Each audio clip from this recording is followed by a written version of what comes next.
Anong masabi mo nung paglabas nito? Nakita mo na eh. Ako, hindi ko pa nakita eh. Okay naman. Kasi sa Facebook. Sa Facebook ko lang rin nakita. Daming bash eh. Daming bash. Anong bash? Hindi ko binasa eh. Di naman masabi na bash. Pero anong mga comments? About kang Angelica Yap. Hindi yun bash. Di nila alam niya si Angelica Yap. Yung director. Dami nagsabi na, walang respeto kang sa partner. Di naman yun nga, walang respeto. Bakit hindi si Angelica na lang? Parang ginagamit na memes ba? Ginamit ng memes. Yun. Yun. Nag-trending kasi. Nag-trending kasi ngayon eh, na di ba may mag-share din, hindi ako si Angelica Yap. Parang ganun. May ma-picture na si Floji, parang nakanganga. Eto din nung paglabas talaga nito sa YouTube, talagang nagulat ako doon. Akala ko si Angelica Yap talaga yun. Yung nandun sa, yung nandun sa basic video. Kasi thumbnail lang eh. Pero, hindi ko clinic kasi gusto ko talaga reaction video. Pag scroll ko sa Facebook, si Eva Elfie pala. And, parang, nadismaya ako doon. Kasi, ganito parang, idol ko si Floji, pero, hindi naman sa lahat ng bagay, die hard tayo eh. Yung parang, lahat na lang ginagawa niya, magustuhan natin, parang ganun. Hindi siya pangit, pero, sa preference ko lang to. Hindi siya pangit hindi pangit. Pero, preference ko lang, opinion ko lang to, at, yun nga, preference ko lang. Kasi, parang sa daming budget mo, bakit si Eva Elfie pa, like, anong meron dun? Hindi, sa akin lang po. Anong meron dun? Anong meron sa kanya? Hindi, sa ko lang. Sa'yo. Kuan lang, gusto lang ni Floji na panibago Bagong paningin. Bago sa paningin. Kumbaga na shock yung Pilipinas. Na-shock naman talaga yung Pilipinas. Nagawa niya yun. Pero sa akin lang kasi si Floji, 'di ba? Yung pagkatao niya is loyal. Hindi siya playboy, hindi siya yung fuckboy na dating, hindi siya ganoon. Sa akin, hindi ako parang kung si Hail Mary to, talagang mas ako kasi karakter ni Hail Mary yun eh. Beng-bangan yun eh. Hail Mary or si Shanti or sino pa? Basta or Nick Makino kasi karakter dati yun na sila. Mga lyrics sila eh. Mga wild kasi. Si kung kauban po ni kuan ba? Sino? Ni Hail Mary. Hail Mary. Shanti Kayla. Al James. Yun. Al James. Okay yun eh. Para sa akin parang matutuwa ako doon, ma-enjoy ako doon kasi karakter nila yun. Tas napasama sila sa ganung model na sa vibes na ganun. ganun. Tas model na ganun, pornography na model. Pero ito kasi Floji, parang hindi siya bumagay para sa akin kasi karakter ni Floji, yung pagka-Floji niya is loyal. Tas parang alpha, parang kasi pag sinabi natin ng mga alpha, hindi yan papatol sa mga sa akin lang din naman matawag na papatol, murag pero ibig sabihin ko lang, wala namang personalan to kasi trabaho lang tapos lang din music video lang din para sa art lang. Pero parang nanghihinayang ako kung sana sabihin natin kung ibang sikat na mga artist na lang sa ibang bansa kung gusto niya. Yung ibang model na ibig sabihin na what if Miss Universe na lang ng ibang bansa or si Catriona Gray na lang ng Pilipinas ang nandyan. Di ba mas astig? Baka kung lang kaning kwan lang guro, kaning gusto lang guro ni Floji ba nga di lang yun nga og kanang bay pornography dito gid sa part gusto lang po niya ba nga bisan og kanang bay gets ko yung punto mo. Bisan pag niya pila-pila nangabutang pero dili po sa ingon niya kanang darabutaman gets ko tong punto niya, parang ibig mo sabihin na porket pornography pangit na paningin na kumbaga sisirain na yung imahe ng kasi parang ganun. Ayun, well, open-minded ka doon. Siguro ako naging close-minded lang ako sa mga bagay-bagay. May point yon, solid na punto yon. And nakikita ko din yun sa part na yun. Pero, iba-iba kasi tayo ng mga, yun nga, preference at mga point of view sa buhay-buhay. So, pareha kami dito ganun lang dapat sa comment, no? Hindi mag-away-away, no? Magkaiba tayo ng point of view. Lagi. Pero, goods lang! Goods lang! Goods lang!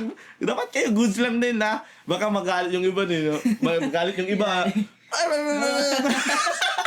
Di ba? Dapat ganun lang eh. Kasi di naman tayo pareho lahat eh. Kaya iba-iba ng opinion. And let's go. Continue tayo dito. Pero sa akin lang talaga. Sana, what if si Catriona Gray yung nandito, yung, or ibang pinakasikat. Yung mga sikat sa international. Kasi sikat, mga Miss Universe, sikat naman yan sa international eh. So, pero, yeah, may point ka dun na ibahin yung imahe ng mga mga porn star. Pero sa iba, sikat din naman, kaso sa kuan lang. Oo nga. Pero, yung sinabi mo na, ibahin yung pagtingin sa mga porn star kasi kawawa din naman sila eh, no? Pero, kawawa din naman sila kung babastusin eh. Nag-enjoy tayo lahat dun. Pero, continue tayo dito. Continue tayo.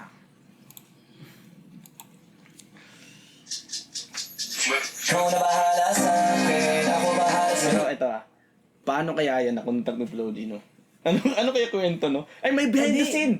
May behind the scene ito. Di ba yung una, di ba may upload sila na picture na kasama Kasi pumunta si Eva Elfie na sa HOK na event. Pero di ako naniwala na nung time na yun, shoot nila to. Hindi ako naniwala. Kasi, di. Kuan. gabi naman. Sa pagkakalam ko, ay, tignan natin yung behind the scene. Baka sinabi nila doon kung ano. Tignan, reaction video din tayo sa behind the scene. Pagkatapos niya to. bahala sa akin, ako bahala sa'yo. Saan man makarating, basta sa malayo. Di kang bibitin, lalo pa. Wait lang, director ba si Angelica Yap? Nakita ko kasi, may clip eh.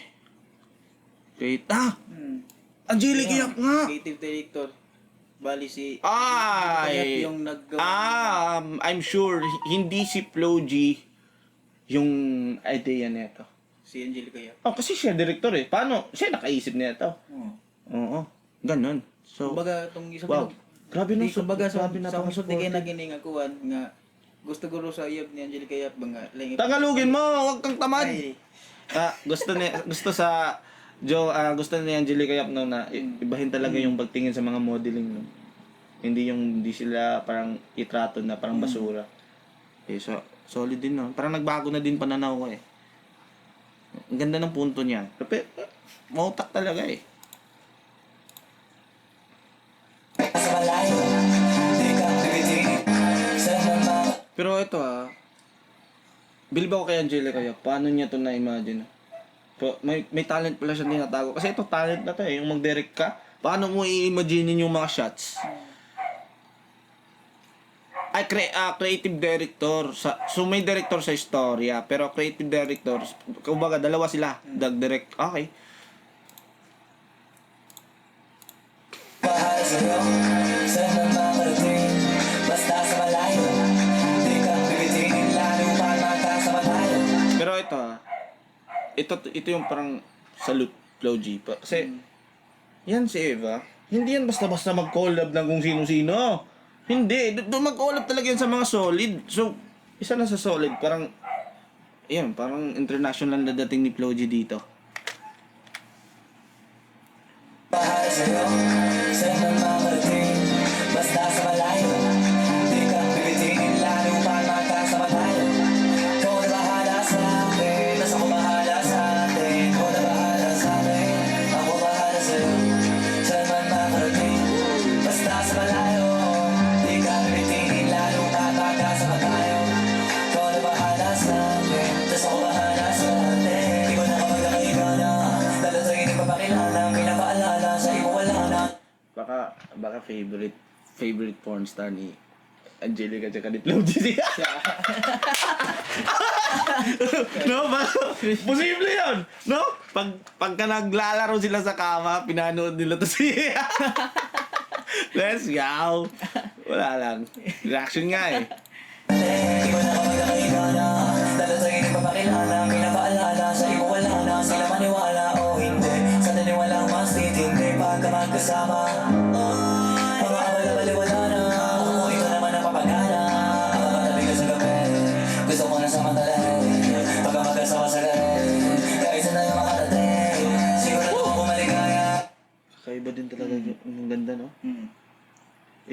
iba talaga yung ganda nun eh.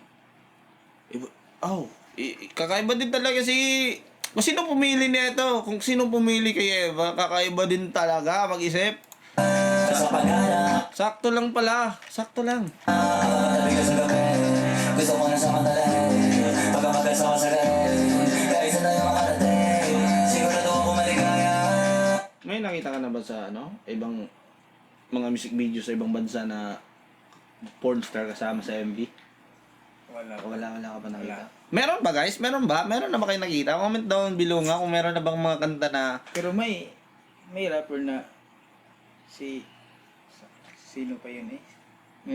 May OnlyFans. May OnlyFans. Kasagaran mo ba na yun dito sila lugar. okay. Kakaiba din talaga. Huwag tayong dalawa. Di na mag-aalala. Kung ano man yung sa atin lang. Kung may sasabi, hingin lang sa atin yan. Huwag bigyan mag- Sana dinilaan talaga yun. Eh. Hindi ata papayag si Angelica eh. Kung may sasabi, hingin lang sa atin yan. Huwag bigyan mag-sin kung nagpapapansin. Parang kamukha dyan din si no? Parang si Angelica din, no? Si Angelica lang, medyo tumaba lang ngayon. Pero kung dating, Angelica, para sila ng mukha eh. Pag magkakampi tayo, di tayo matitigan. Kung na bahala sa akin, ako bahala sa'yo. Saan man makarating. Parang tumuwagi si Floji, no? Na bagay nyo, no? kung ibang, ibang country yung manood dito, kikiligin si Luguro talaga. Kasi bagay na bagay talaga eh. Hindi siya Oh. May ibang artist kasi na pag kasama yung mga model, parang hindi talaga bagay, parang hindi mo ma-feel yung kilig. Dito, naka-feel ka ng kilig? Memes. Meme pa. Memes talaga eh. Hindi ako, naka-feel ako ng kilig dito. Parang bagay na bagay talaga yung dating dito ni Floji tsaka sa ganda kasi ni Eva, tsaka sa angas si Floji. Parang, bang! Ako bahala sa'yo. Saan man makarating. Basta sa malayo. Di ka pipitin. Lalo papata sa malayo. Ikaw na bahala sa akin. Tas ako ba? Ang galing ng director, man. Ang galing ng director. Simple lang ng mga shots, no? Pero ramdam mo yung storytelling, no? Yung yung pag kasama mo yung partner mo, ganun talaga yung mga eksena.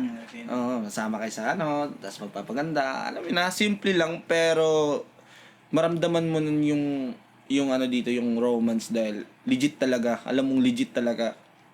Unlike sa mga ibang mga music video na pa ganun or halos naka-zoom na hubad tapos dito may storytelling dito eh. Ikaw na bahala sa akin. Tas ako bahala sa atin. Ikaw na bahala sa akin. Ako bahala sa'yo. Saan man makarating. Basta sa malayo. Di ka pipitin. Lalong babata sa malayo. Ikaw na bahala sa akin. Parang hindi na Pinoy Floji dito eh. Parang mga Thailand na no? Mga Thailand. Di ba? Oo. Wala? Parang hindi na Pinoy eh. Tas ako bahala sa akin. Parang Japanese no? May pagka-Japanese din no? Thailand. Thailand talaga no? Habang kumakagal sumasa.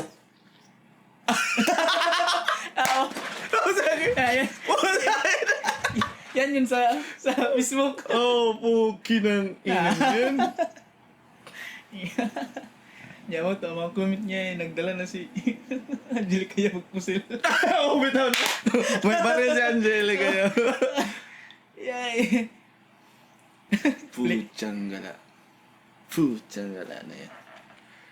Pero, if ever, ikaw si Floji dyan, paayag ka ba nun? Okay lang. Okay lang. Kasi supportive naman yung no? Oo. Okay. Part sa art, no? Part sa business, trabaho. Oo. Tapos, yun din ang magpapataas ng volume eh. Tapos, okay. Gets ko talaga yung marketing dito ni Floji. Tataas yung value niya dito eh sa mga talent fee. Mas lalo siyang tataas dito.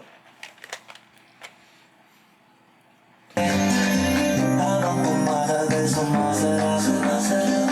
Yung acting ni ni Velvin, napaka-natural.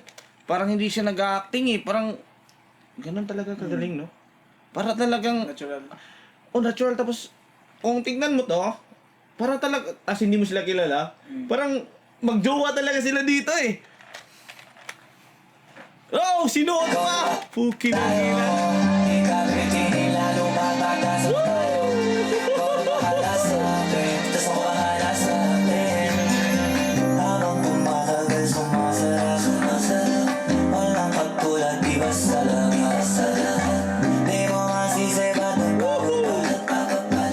Hanggang huling patak, minibig kasi nasagad. Sige, di ka kong gigil kahit pa. Ito yung pinaka nagandahan ko sa MV na to. Alam naman natin 'di ba na sanay sa pornography, vulgarity kasi nudes yung nudity. Pero hindi ganun yung pinapakita sa MV. Talagang wow. Kakaiba yung director dito. Like, ang galing. Inventive. Director. Ang galing, creative. Yung mga director lahat-lahat. Ang galing ng mga naisip nila ng mga ideya. Mautak. Ibang level to man, international na level na to. Parang Pinoy na culture yung pinakita dito. Kahit medyo medyo hindi siya conservative na dating pero Pinoy pa din yung culture dito. Bakit? Kasi kung compare mo sa ibang bansa, puro tong mga puwet yung pina-highlight eh. Oh. Tapos nagtutwerk, alam mo yan? Or nagkikiss na, kissing scene na, or yung, alam niyo na, pero dito, normal lang na romance Pero yung kadalasan pinapakita. kasi puro twerk. Oh, ganun talaga eh. Or, basta, mas pina-highlight yung sexuality talaga. Dito, hindi hina-highlight yung sexuality, yung romance pina-highlight dito, yung kilig. Tsaka, may mga ibang na din. Walang pagtulad, di basta lang sa lahat. Di mo masisi ba't nagpapapat. Hanggang huling patak, minibig kasi nasagad. Sige, di ka kong gigil kahit tayo hindi galit. Mamahalin damit, kaso di gamit. Sa ilalim ng buwan, basta ng silhouette. Tapos mga tono, gustong marinig. Sari-sari, gamit natin sinturon. Pero parang pantalan, di sa pantalon. Yung ngiti niya, man. Puki na ina, kinilig ako dun. Oh, shit, man. Ramdam ko yung music eh. I-try mo nga na ilagay mo yung imagine mo na ikaw yung si Floji. Yeah, ramdam mo yung kilig talaga. Tanong silhouette, tapos mga tono, gustong marinig. Sari-sari, gamit natin sinturon. Pero parang pantalan, di sa Diba? Pag ganyanin mo yung jowa mo. Ang lamig na, man. Rolex walang pa. kaso, dalawa tayo makulong. Mga di maisigaw dun mo, ibulong. Bahala sa akin, ako bahala sa'yo. Sana may kissing scene talaga para perfect talaga. Pero Pero kung walang kissing talaga dito, talagang makikita talaga yung respeto. Ando ng respeto. Kasi kahit sabihin ni Angelica nga okay lang sa kanya na mag-kiss, pero si Floji na mismo yung aayaw. Kasi nandun yung respeto. Oh. Yun na yun. Ikaw na bahala sa akin, ako bahala sa'yo. Saan man makarating, basta sa malayo. Di ka bibitingin lalo pag magkasama tayo. Ikaw na bahala sa akin, tas ako bahala sa akin. Ikaw na bahala sa akin, ako bahala sa'yo. Saan man makarating, basta sa malayo. Di ka bibitingin lalo. Alam mo yung pagod ka na sa kagagrind mo, yung pagod ka sa grind mo sa buhay na para sa inyong dalawa sa partner mo, tas gaganunin ka pag napagod. Ang sarap nun, man! Wala. Parang ayaw mo na matulog eh. Trabaho na agad eh. Kahit mag-heart nga lang si Crush on My Day, eh, tanggal yung puya. Tanggal yung pagod eh. sino ba yun? Si Crush. Ikaw na bahala sa akin, tas ako bahala sa atin. Pero alam mo ba sa music, sa mga, yung kanta ko din na nilabas yung Gen Z or yung yung Angel na kanta ko. Nag-imagine din ako dun na parang magbayad ng mga babae na kasama sa music video. Kasi kahit merong papayag ng free, babayad talaga ako kasi pinagpaguro niya tas talent din niya. Pero sa akin lang din is parang hindi pa ako handa. Ang pangit naman pag may pangbayad ka sa pero yung editing tsaka production mo, tas yung music quality, ang baduy, ang pangit. Tapos copyright pa yung beat. Ang copyright yung beat, tas nagbabayad ka ng model, ang pangit nun. Kaya, pero darating tayo sa punto na ganun. Pero pagka may pangbayad na ako sa beat. Yeah, behind the scene tayo. Huling reaction video tonight. Ay, wait lang. Anong masabi mo bala? Anong masabi mo? Di mo, ang masabi ko lang kang Angelica Yap na supportive talaga siya kay Oo. Floji. Talagang, gabi no, makahanap tayo ng ganung babae, no? Sana makahanap tayo ng ganun, no? And, ikaw, gusto ka makahanap ng ganung babae. Tulad ni Angelica Yap na supportive. Pero dapat handa ka din maging Floji ka. Yung kayod ng kayod talaga. Ganun din. Sa akin lang din yung parang naging value nito sa impact ng sa mga tao. Parang mababawasan yung pagiging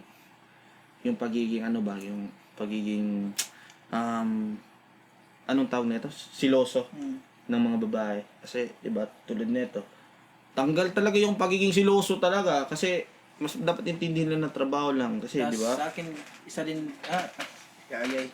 Kasi isa pa din sa akin is kuan, kaning, saludo naman ako kang Eva Elfid, kasi kahit na di yan, pornography na scene, pero may respeto pa rin ba sa Oo. sa, Oo, no. Ganun din. Yeah. And that is it. Ibang klase na yung music sa Pilipinas, no? Talagang palakas. Pang-international na. Pang international na. Kahit yung mga underground, kahit yung hindi sikat, parang international na din yung dating eh. Yeah, reaction pa namin yung behind the scene nito.